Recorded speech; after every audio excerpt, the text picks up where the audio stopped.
ভিডিওটা যারা দেখছো তাদেরকে অনেক অনেক ধন্যবাদ। যারা এখন সাবস্ক্রাইব করেনি দয়া করে ভিডিওটা সাবস্ক্রাইব করে দিবেন। পঞ্চম শ্রেণীর বন্ধুরা, আজকে আমরা আলোচনা করব সাজেশনের 12 খ বৃত্তের বৃত্তের ব্যাসার্ধ আর বৃত্তের জাল। আমরা প্রথমে আলোচনা করি বৃত্তের ব্যাস। বৃত্তের ব্যাস হলো বৃত্তের কেন্দ্র বের করে পরিধির এক বিন্দু থেকে অপর বিন্দু পর্যন্ত দূরত্বকে বৃত্তের ব্যাস।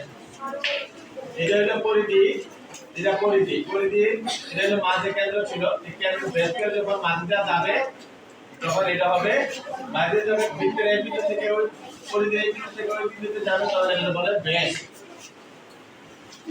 বুঝছো শব্দ? বৃত্তের ব্যাস বলা হয়, এই দূরত্বটাকে বলা হয় ব্যাস।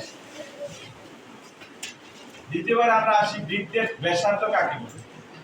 ওই সোজা কথা, এর অর্ধেক কেন্দ্র থেকে পরিধি পর্যন্ত, কেন্দ্র থেকে পরিধি পর্যন্ত দূরত্বকে বৃত্তের ব্যাসার্ধ বলে। আমরা আর্ধ থেকে আমরা পাই অর্ধ থেকে আর্ধ হয়, এই জন্য আমরা বলি ব্যাসের অর্ধেক। ব্যাসের অর্ধেক ব্যাসার্ধ, অটোমেটিক আমরা বুঝতে পারি যে ব্যাসের অর্ধেক। যেটা আমরা বলবো যে কেন্দ্র থেকে পরিধি পর্যন্ত যে বৃত্তটা আছে, বৃত্তের মাঝ কেন্দ্র থেকে পরিধি পর্যন্ত ব্যাসার্ধ বলে।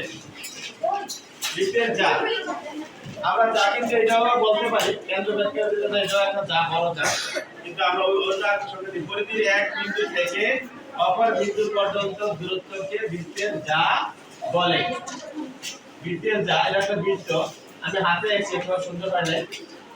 এই বৃত্ত এই বিন্দু থেকে এই বিন্দু যে কোনো দূরত্ব থেকে এর থেকে এর আগে হবে, এখান থেকে এর আগে হবে, যে কোনো দূরত্ব থেকে এক বিন্দু থেকে অন্য বিন্দু পর্যন্ত দূরত্বকে বৃত্তের যা বলে। আশা করি বুঝতে পেরেছো। সবাইকে ধন্যবাদ।